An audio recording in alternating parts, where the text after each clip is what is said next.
नमस्कार। बस अब दुख और नहीं। आज का बड़ा सुंदर विषय मैं लेकर आया हूं कि आज जो मैं चर्चा करने जा रहा हूं, एक बहुत सुंदर विषय पर चर्चा करने जा रहा हूं कि एक व्यक्ति के कारण पूरे परिवार में परेशानी का आना। क्या ऐसा कारण होता है जिस व्यक्ति के जन्म लेते ही पूरा परिवार परेशानी में ढल जाता है, या वो व्यक्ति ऐसे कुछ कर्म करता है जिसकी वजह से पूरे परिवार को सहन करना पड़ता है। मेरी निगाह में ऐसी फैमिली हैं जिनके संतान जब हुई तो वो बड़े खुशी उत्सव मनाया, पर जब संतान बड़ी हुई तो उन्होंने ऐसे कर्म करे कि जिसकी वजह से पूरे वंश का नाश हो गया, पूरा घर खत्म हो गया, जिनकी वजह से उनको समाज में बड़ी बेइज्जती सहन करनी पड़ी, सम्मान उनका चला गया। तो वो कारण क्या होता है? आपके सामने जैसे एक मैंने चार्ट बनाया है, इसको मैंने वृश्चिक लगन से लिया है। जरूरी नहीं है इसको चाहे आप कन्या लगन से ले लो, चाहे तुला से ले लो, चाहे कर्क से ले लो, चाहे मेष लगन से ले लो, किसी भी लगन से ले लो। मैं जो आज आपको बताने जा रहा हूं उसका कारण क्या है। पहला कारण कि जन्म कुंडली में हमें ऐसा क्या देखना चाहिए जिसकी वजह से ये सब घटनाएं घटित होती हैं। अर्थात कि आपके लगन, मान लीजिएगा राहु बैठा हुआ है तीसरे घर में और शनि जो बैठा हुआ है 7वें घर में और केतु जो बैठा हुआ है 9वें घर में। आपको ये योग देखना है। राहु कहाँ हुआ? तीसरे घर में। शनि कहाँ हुआ? 7वें घर में। और केतु कहाँ हुआ? 9वें घर में।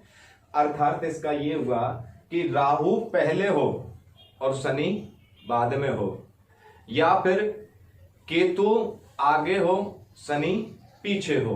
इसको दोनों तरीके, सेम सूत्र है पर तरीके दो हैं बताने के। राहु पहले हो या केतु आगे हो, शनि पीछे हो। तो इसके द्वारा जो है ये शनि जन्म कुंडली में अशुभ कहा जाएगा। ये अशुभ है कि जब कभी भी राहु से आगे शनि हो और केतु से पीछे जो है शनि हो तो शनि अशुभ हो जाता है। शनि जब अशुभ हो जाता है तो वो शनि अगर जन्म कुंडली में, हमारी जन्म कुंडली में दूसरे घर में, 5वें घर में, 6ठे घर में, कर्म भाव में और 12वें घर में, इन अगर 4 स्थानों पर आ जाए तो विनाश का कारण होता है। ये सूत्र आप नोट कर लेना। आप अपनी जन्म कुंडली खोलकर चेक करना कि कहीं ऐसा तो नहीं है आपके बच्चे की कुंडली में या आपकी कुंडली में ऐसा कोई योग हो कि राहु से आगे शनि हो और केतु से पीछे शनि हो, जन्म कुंडली में कहीं भी बन रहा हो और वो शनि दूसरे घर में, 5वें घर में, 6ठे घर में, 10वें घर में और 11वें घर में। अब इन राशियों पर नहीं जाना है, राशियों का अंक अलग होता है, घर बोलते हैं इसको। यहां से पहला घर होता है ये 1 2 3 4 5 6 7 8 9 10 11 12, इस तरह से 12 घर होते हैं। तो वो विनाश का कारण होता है। अब इसके साथ में एक सबसे बढ़िया सूत्र जो मैं आपको बताने जा रहा हूं वो जरूर नोट कर लेना कि शनि, मान लीजिए राहु यहां है और शनि यहां ना होकर शनि बैठा हो 8वें घर में, तो आप सोचेंगे कि शनि अशुभ है, शनि जो है यहां अशुभ फल देगा, ये भी एक विनाश का कारण है। नहीं, 8वें घर में कभी भी बैठा हुआ शनि, चाहे राहु कहीं भी हो, केतु कहीं भी हो, हमेशा शुभ फल देगा, हमेशा अच्छा फल देगा। चाहे वो नीच का होकर ही क्यों ना बैठा हो, चाहे वो मेष राशि में आकर क्यों ना बैठा हो, फिर भी वो शुभ फल देगा। अगर इसी शनि के साथ में कोई और ग्रह, सूर्य आ जाए या कोई चंद्रमा आ जाए, चाहे मंगल आ जाए, कोई और ग्रह आ जाए, तो इसके अशुभ फल देने से कोई तुम्हें रोक नहीं सकता। इसके अशुभ फल देने से कोई रोक नहीं सकता। चाहे फिर राहु आगे हो, चाहे केतु पीछे हो, उससे कोई फर्क नहीं पड़ता। तो 8वें घर में अकेला शनि हमेशा शुभ फल देता है और किसी ग्रह के साथ बैठा हुआ शनि हमेशा अशुभ फल देता है, जिसकी वजह से ये समस्याएं उत्पन्न होती हैं। आपको एक सूत्र पर और विशेष ध्यान देना है, खाली शनि के द्वारा फलादेश नहीं करना है कि राहु जन्म कुंडली में कैसा है, कि राहु जन्म कुंडली में शुभ है या अशुभ है। अब ये स्थिति देखी जाती है बुध के द्वारा। जैसा बुध अगर होगा वैसा ही राहु होगा।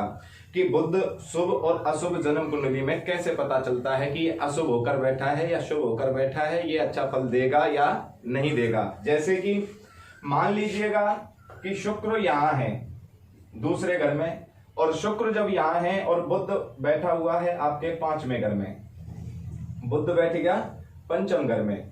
तो कभी भी जन्म कुंडली में शुक्र से आगे बुध होता है तो वो अशुभ हो जाता है, शुक्र से पीछे अगर बुध हुआ तो वो शुभ होता है। तो शुक्र से आगे अगर हमने देखा तो बुध है, तो इसका मतलब बुध अशुभ है। और जब अगर बुध अशुभ हो जाता है तो इस राहु को भी वो अशुभ कर देता है। राहु जब अशुभ हो जाता है तो राहु चाहे उच्च राशि में हो, चाहे वो जो है स्वयं के घर में क्यों ना विराजमान हो, फिर भी वो अशुभ फल देने की चेष्टा ज्यादा करेगा। और अगर गलती से राहु छठे घर में यहां आ गया, अपनों से परेशानी, कर्जे में डालना, छोटी छोटी बातों पर कलह के कोर्ट केस इत्यादि बनवा देना, तो इस तरह की परेशानी राहु हमें दे सकता है। और जब ये दोनों योग जिसकी कुंडली में बन रहे हों, उस बच्चे के निवारण के लिए उपाय करना बहुत ज्यादा जरूरी है। नहीं तो वो बच्चा एक दिन अपने माता पिताओं को कोर्ट में, अदालत में जरूर खड़ा कर देता है, उनको परेशानी जरूर देता है। परेशानी ना दे तो जुए की आदत लग सकती है, जुए की आदत ना लगे तो कहीं धन हानि कर सकता है, मतलब कहीं ना कहीं उनको समस्या जरूर डाल सकता है। तो कृपया आप अपने बच्चों की जन्म कुंडली में यह योग जरूर देख लें। आज के लिए बस इतना ही। सभी को राधे राधे।